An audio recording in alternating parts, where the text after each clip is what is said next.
창세기 8장 1절에서 5절까지 말씀을 다 같이 보겠습니다. 이제 노아 홍수가 일어난 이후의 상황에 대해서 성경은 자세하게 이야기를 하고 있습니다. 지금 방주 안에 있는 모든 짐승과 사람은 살아남았고 아직도 목숨을 건졌는데 세상은 변한 게 하나도 없습니다.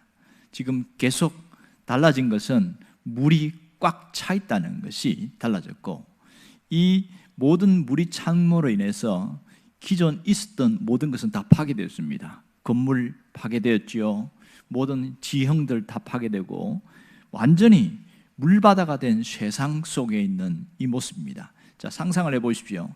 이 방주가 둥둥 떠다니는 그 모습을 생각해 보면 눈 뜨고 일어나도 물이고 자고 일어나도 물이고 뭐 이런 세상을 살고 있습니다. 자, 홍수가 일어난 이 이후의 사건들은 우리가 생각보다 낭만적이지 않습니다. 굉장히 답답하고 힘들었을 거예요.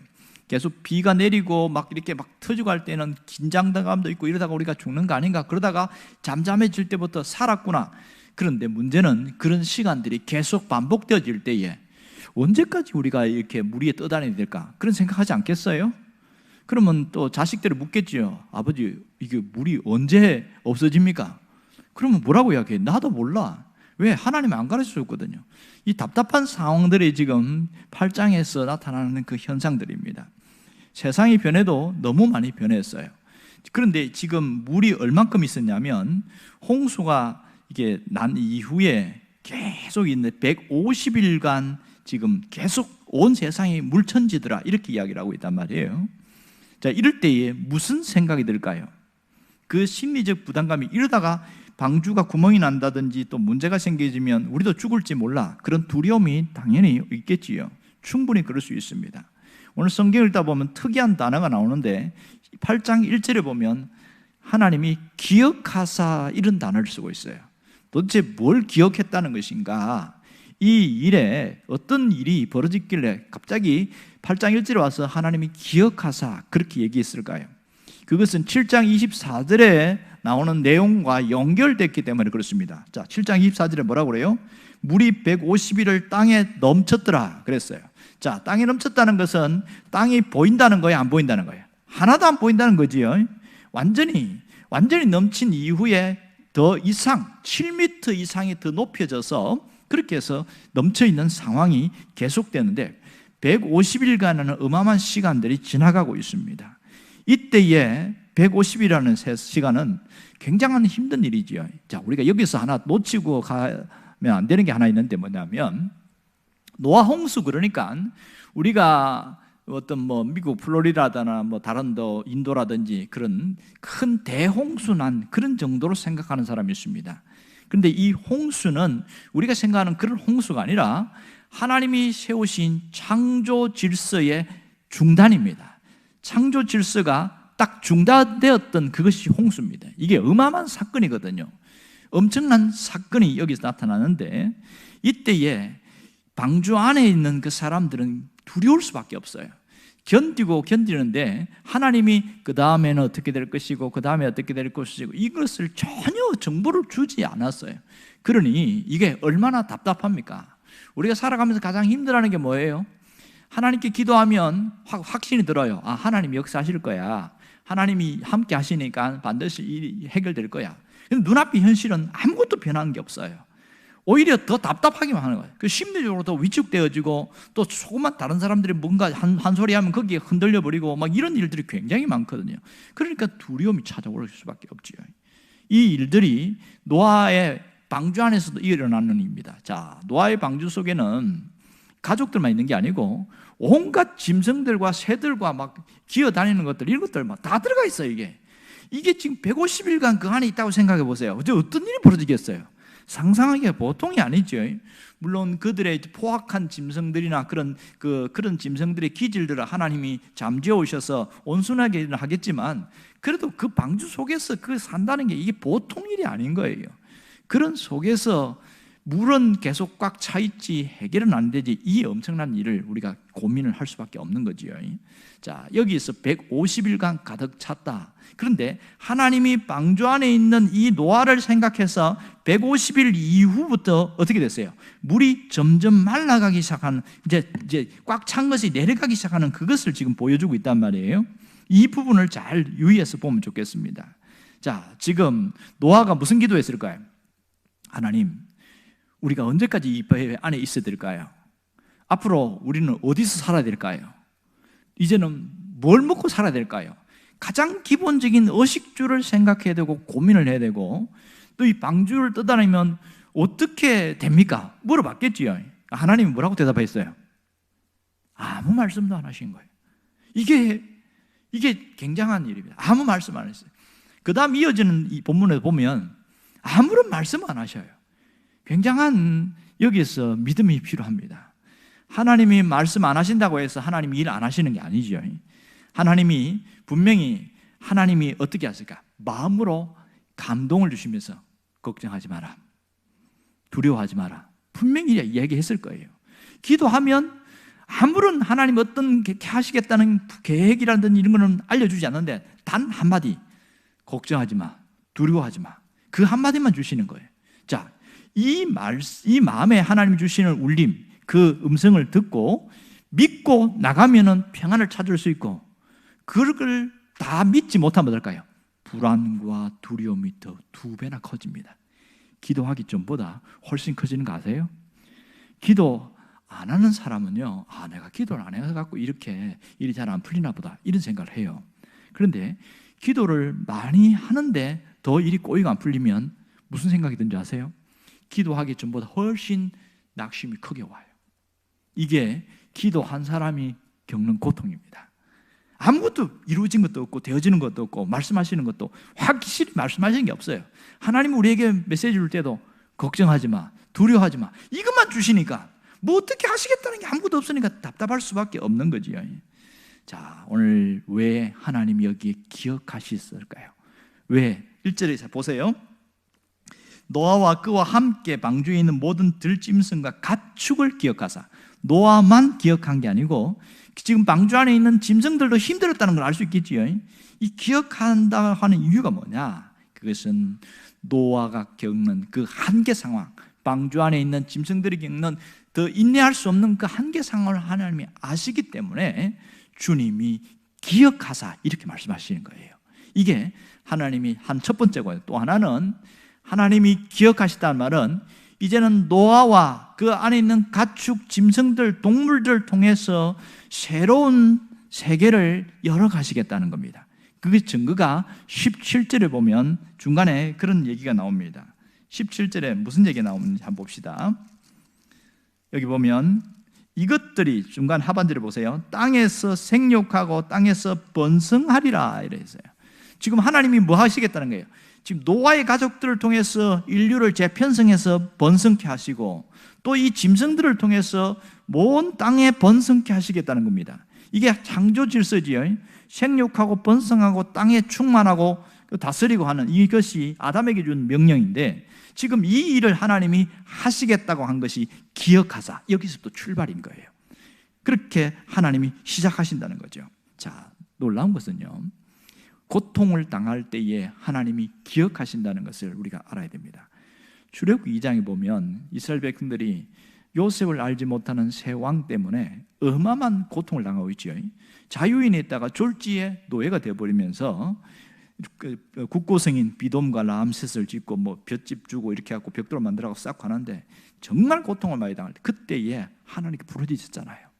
하나님 정말 다 죽습니다. 이렇게 놔두면 다 죽습니다. 우리 좀 살려주세요.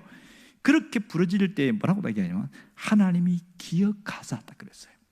하나님이 기억하신 이후에 무슨 일이 벌어집니까? 3장에 넘어가면 모세를 부르십니다. 왜요? 그들의 고통을 들으셨거든요. 그래서 기억하신 하나님이 모세를 보내서 결국은 출애굽하게 만든단 말이에요. 이게 하나님이 하신 일이란 말입니다. 우리에게 하나님이 우리를 기억한다는 것은 하나님이 뭐 하시겠다는 거예요? 일하시겠다는 거잖아요. 움직이시겠다는 겁니다. 이 점이 대단히 중요한 것이지요. 우리가 살다 보면 참 답답한 일들이 굉장히 많습니다. 특별히 신앙생활을 잘하려고 마음먹을수록 더 힘들어져요. 그냥 대충 말 날라리처럼 그렇게 그렇게 살아가는 것은 쉬워요. 뭐 그렇게 한참 놀다가 이제 교회나 한번 나가볼까? 뭐 이렇게 하면서 나가는 생각은 훨씬 쉽습니다. 그러나 진짜 제대로 믿고 잘 믿으려고 하면 할수록 왜 이렇게 방해 세력이 많고, 왜 이렇게 걸리는 게 많고, 왜 이렇게 자꾸만 내가 죄 지은 게 자꾸 생각나고 잘못한 게 생각나고 더 막 짓눌리고 너무너무 힘들어지는 거예요. 이게 정상일까요? 비정상일까요? 정상이지요. 신앙생활을 잘하려고 하면 심리적으로 겪는 고통들, 이런 것들은 당연한 것으로 여겨야지 왜 나만 이렇게 힘들까? 그런 생각하지 마세요. 원래 그런 거예요. 우리가 옷을, 예를 들어서 하얀 옷을 입었어요. 그리고 나서 어딘가를 갈 때 하필이면 뭐 여러 가지 막 먼지도 둘러싸 있고 막 그렇게 막 길에 안 좋은 뭐 웅덩이도 있고 이러면 어떡합니까? 굉장히 조심한단 말이에요. 왜요? 옷 더러워지니까. 시커먼 옷 입고 가면 잘 몰라요. 뭐 먼지가 묻어도 묻었는지 안 묻었는지 잘 모릅니다. 근데 깨끗하고 흰 옷일수록 더 예민하고 더 신경 쓸 수밖에 없어요. 그런 것처럼 예수로 옷 입은 사람들은요, 흰 옷을 입은 자와 똑같은 거예요. 그러니 신앙생활 할 때 더 신경 쓰이고 더 불편하게 느껴지는 것은 당연한 일입니다. 이런 상황 속에서 가장 어려운 일은 뭐냐? 우리가 이렇게 살아가면서 가장 어려운 것은 내가 하고 있는 일에 앞이 잘 안 보일 때입니다. 아무것도 잘 안 보일 때가 있어요. 뭔가 불투명하고 답답할 때가 있단 말입니다. 언제 뭔가 해결될 것인지, 뭔가 누군가가 속 시원하게 다 이야기해 주면 얼마나 좋겠어요. 이게 성경을 읽어도 그게 내가 원하는 답이 잘 안 나올 때가 굉장히 많습니다. 또 기도를 하는데도 기도하는데 시원치 않아요. 답이 안 나와요. 그래서 좀 더 믿음 있는 사람은 하나님 앞에 기도하면서, 하나님 언제까지 내가 이렇게 참아야 되고 언제까지 견뎌야 됩니까? 하나님 내가 뭐 해야 됩니까? 계속 질문하는데 하나님은 침묵하셔요. 이걸 못 견딘 사람들 중에서 과거에 전적이 있는 사람들은 찾아갑니다. 이 방울 흔드는 사람 찾아가요. 왜 찾아간 줄 아세요? 분명히 저 사람이 하는 것이 틀린 줄 알아요. 안 맞는 줄 알아요. 그런데 답답함을 견디지 못하면 누군가가 툭 치면서, 야, 뭐 그렇게 뭐 그런다고 지옥 가는 거 아닌데 어때? 한번 좀 보러 가보지. 이렇게 해서 간단 말이에요. 처음에는 안 간다고 하다가 너무 힘들면 툭 건드리는 거야. 야, 돈 내가 줄 테니까 그냥 너는 따라만 와. 그러면 못 이긴 척하고 끌려가는 거예요. 그런데 그 얘기를 들으면요, 틀린데도 위로가 된대요. 아, 이게 신기해. 이게 안 맞는데 위로가 된대. 그래서 자꾸 찾아간다는 거예요. 한번 맛을 본 사람은 또 갑니다. 맛을 보면 생각이 나거든요. 이러면 이제 신앙이 이제 무너지기 시작하죠. 이런 것이 우리의 현실적인 문제입니다. 앞이 보이지 않는 그 답답한 현실 속에서 어떻게 살아야 되는가, 그런 고민들을 많이 하게 되죠. 노아가 지금 방주 안에서 겪고 있는 이 상황은 우리가 살아가는 현실도 다 같이 겪고 있습니다. 그런데요, 여기서 꼭 기억할 게 있습니다. 그게 뭔지 아세요? 하나님은 분명하게 기억하고 계십니다. 내가 힘든 거, 내가 어려운 거, 내가 답답한 거 기억하고 계신다는 거예요. 그리고 우리가 뭐 해야 돼요? 하나님이 나를 기억하신다는 것을 믿어야 됩니다. 하나님이 나를 기억하신다는 것을 믿고 확신의 자리에 서 있어야 돼요. 그래야 내가 이겨낼 수 있어요.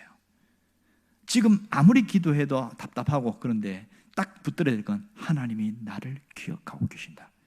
그것을 믿고 나가면요, 어떻게 될까요? 조금 답답하고 안 풀리는 것 같은데 견딜 수 있단 말이에요. 견딜 수 있어요. 이 점이 대단히 중요합니다. 하나님이 기억하신다는 증거가 뭡니까?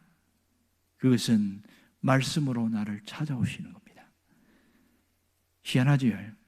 내가 너무 답답해서 하나님 나 어떻게 해야 돼요? 이렇게 했을 때 해결점 못 찾았어요. 그런데 예배 시간에 탁 앉아서 그렇게 예배를 드리면서 말씀을 듣는데 딱 하나 꽂히고 지나가는 거예요. 이게 뭘까요? 하나님이 찾아오신 순간입니다. 하나님이 나를 기억하시는 증거가 말씀으로 찾아오시는 거예요. 그래서 이거구나. 그래서 내 마음속에 불끈 두 주먹을 쥐면서 그렇지, 내가 이렇게만 하면 되지. 깨달음이 크게 올 때 그것이 하나님이 나를 기억하시는 증거입니다. 만일 반대로 하나님이 기억하시지 않는다면 똑같은 메시지를 듣고도 깨달음이 올까요? 안 올까요? 깨달음은 안 와요. 단지 좋은 말씀이다, 그렇게밖에 안 들립니다. 왜 다를까요? 왜 같은 자리, 같은 위치에, 같은 시간에 말씀을 듣는데 어떤 사람은 그것이 가슴에 꽂히는데 어떤 사람은 귀에서만 맴돌고 지나갈까요? 갈급함이 많으면 많을수록 힘든 사람, 그 가운데서도 신앙을 지키려고 하는 그 사람은 하나님이 기억하시는 증거를 보게 되는 겁니다. 여러분이 하나님이 기억하는 사람 되기를 원합니다. 예배 시간에 말씀을 듣는데 내가 깨달아진다. 그러면 뭘 느끼게 돼요? 하나님이 나를 기억하고 계시는구나. 이렇게 믿을 수 있기를 원합니다. 그것을 안다면 어떻게 해요? 내가 깨달아질 때에 그걸 뭐라고 해요? 은혜 받았다 그러잖아요. 은혜를 받았어요. 은혜를 받으면서 내가 지금 암담한 현실 속에서 뭘 해야 될지, 어떻게 나아가야 될지 방향이 보이기 시작하는 거예요. 아, 내가 이거 하면 돼? 그러면 되는 거야? 그렇게 딱 보이면 훨씬 쉽단 말이에요. 앞으로 나가는 게 굉장히 쉬워진단 말이에요. 이것이 얼마나 중요한지 모릅니다. 여러분들에게 이런 은혜가 있기를 원합니다. 그러면 그것이 깨달아지고 또 하나님이 나를 기억하는 증거가 느껴진다면 내가 해야 될 일은 뭐냐고요? 따라합시다. 전적으로 신뢰합시다. 그게 내가 해야 할 일이에요. 하나님을 전적으로 신뢰하고 가는 거예요. 이 점이 참 중요합니다. 이게 쉬울까요? 안 쉬울까요? 신뢰할 수는 있어요. 하나님을 신뢰하고 가요. 나 그렇게 얘기해요. 전적으로라는 것은 100%라는 말입니다. 내가 이해가 안 되어도 널 나 따라와. 그냥 따라가는 거예요. 그것이 전적으로 신뢰하는 겁니다. 자, 전적으로 신뢰하는 사람은 어떻게 하든지 하나님을 붙들고 가려고 애를 쓰겠지요. 맞지요? 그 사람이 하나님을 붙드는 모습을 보면 아, 저 사람 하나님을 신뢰하는구나. 그걸 알 수 있단 말입니다. 전적으로 신뢰하지 않는 사람은 붙들었다가 에이 하고 손을 놔버리는 경우가 되게 많습니다. 그러나 끝까지 하나님 붙드는 사람 보면 저 사람은 전적으로 하나님을 신뢰하는 거야. 그걸 알 수가 있습니다. 여러분, 내가 하나님을 신뢰하면 뭐 해야 돼요? 어떻게 하든지 하나님을 붙들고 가기를 원합니다. 그 일에 놀라운 역사가 일어나야 돼요. 자, 보세요. 하나님이 기억했을 때에 노아에게 어떤 사건이 일어났을까요? 2절과 3절을 보면 하나님이 움직이심이 보이기 시작합니다. 2절과 3절을 보세요. 깊음의 샘과 하늘의 창문이 닫히고 하늘의 비가 그칠 때에 물이 땅에서 물러가고 점점 물러가서 150일 후에 줄기 시작했어요. 무슨 일이 일어났어요? 물이 줄기 시작했지요. 물이 줄기 시작한데 오늘 여기에서 나오는 단어가 뭐냐면 점점이라는 단어예요. 점점 물러가요. 그런데 지금 여기에서 물이 있어요, 없어요? 물이 그대로 있어요. 노아에게는 이 물이 줄어드는 게 보일까요? 안 보일까요? 안 보이지요. 단지 줄어들고 있는데 그냥 느낌으로 있어요. 봉우리가 보이고 뭐가 보여야 진짜 줄어들지 그걸 알지 모릅니다. 분명한 것은 하나님이 기억하실 때는 하나님의 움직임이 있다는 겁니다. 점점 줄어들었어요. 4절 5절에도 똑같이 이야기하고 있어요. 봅시다. 일곱째 달 그 달 일의 날에 방주가 아라라산에 머물렀으며 물이 점점 줄어 열째 달 곧 그 달 초하루 날에 산들의 봉우리가 보였더라. 자, 여기도 보면 점점 줄어. 지금 3절과 5절에서 점점이라는 단어를 계속 쓰는 걸 보면 이것이 하나님의 역사심을 볼 수 있기를 원합니다. 여기에서 보여야 돼요. 자, 이 방주 노아 홍수가 언제 일어났고 어떻게 되었는가 이걸 제가 한번 조사해서 정리를 해봤더니 2월 17일 노아가 600세 되던 해 2월 17일에 홍수가 일어났어요. 그리고 7월 17일 날 이제 완전히 물이 꽉 찬 상태 그렇게 되었어요. 그러니까 180일 동안 이 온 지구가 완전 물바다에 있던 거죠. 그 이후부터 줄어들기 시작하는데 그러니까 3개월 후에 11월 1일 날 산봉우리가 보이기 시작하고 10월 1일인가요? 그러고 나서 또 40일 후에 12월 21일 날인가 그때에 이제 노아가 뭘 보내냐면 방주에서 까마귀를 보내요. 그랬더니 이놈이 안 들어와. 그래가 다시 비둘기를 보내. 그랬더니 휘 돌더니 그냥 들어왔어. 7일 후에 또 다시 보냈어. 그랬더니 갑자기 나무 잎사귀, 감람나무 잎사귀를 물고 들어와요. 그리고 또 7일 후에 보냈어요. 안 들어와. 아, 이제 물이 그치는구나.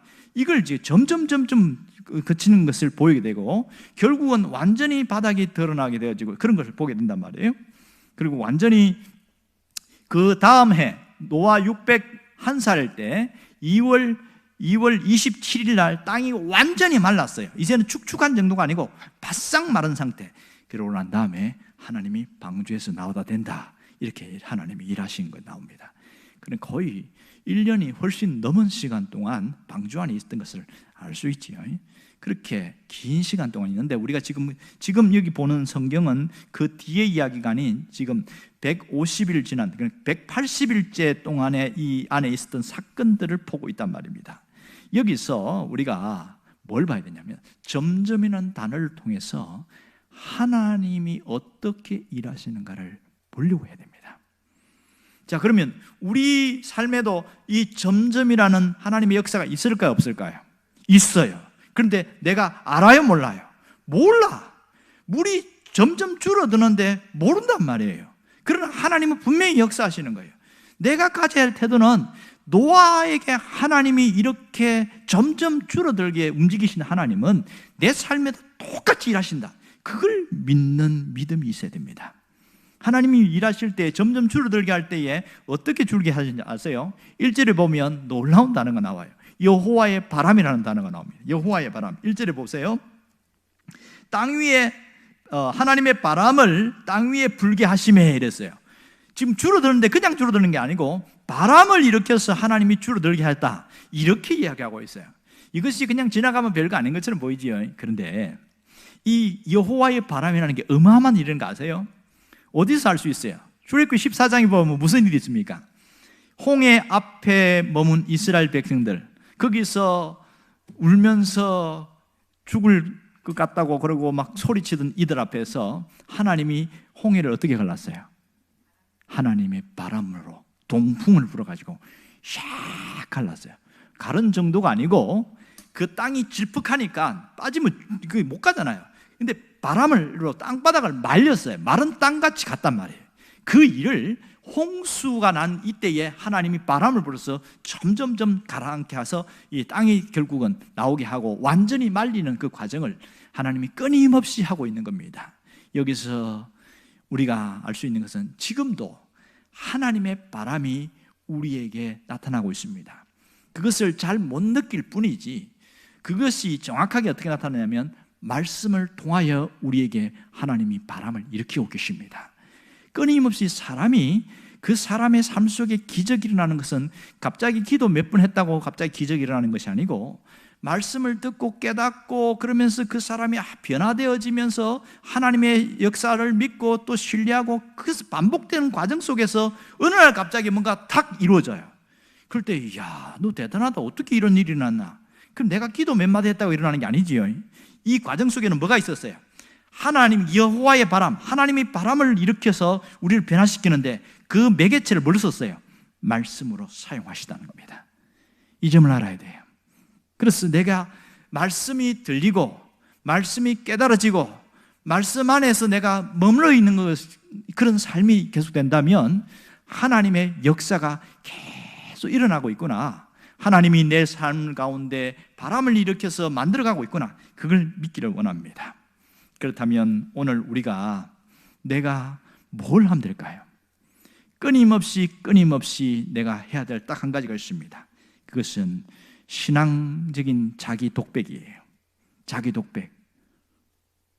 그것이 뭐냐면, 눈 뜨면 딱 먼저 하나님은 일하신다, 하나님은 나를 통하여 역사하신다, 하나님은 나를 위해 일하신다, 이 자기 독백이 있어야 돼요. 그 사람들은요, 조금만 어려움과 문제 있는 거 눈 하나 끔찍하잖아요. 왜? 자기 독백을 통해서 내 안에 담대함이 생겨요. 놀라운 게 뭔지 아세요?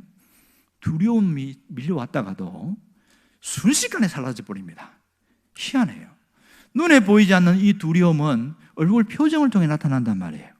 그리고 늘 예민하고 짜증스러운 이것이, 이 신앙적 자기 독백은 우리에게 모든 어둠을 싹 밀어나가게 하고 빛 대신 주님이 우리 안에서 역사하도록 하신다는 겁니다. 따라해 봅시다. 하나님은 일하십니다.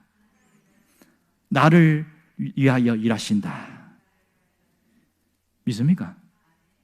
여러분들이 오늘 저녁에 가면 꼭 10번씩 반복하고 눈을 뜨면 첫 마디가 하나님은 일하신다.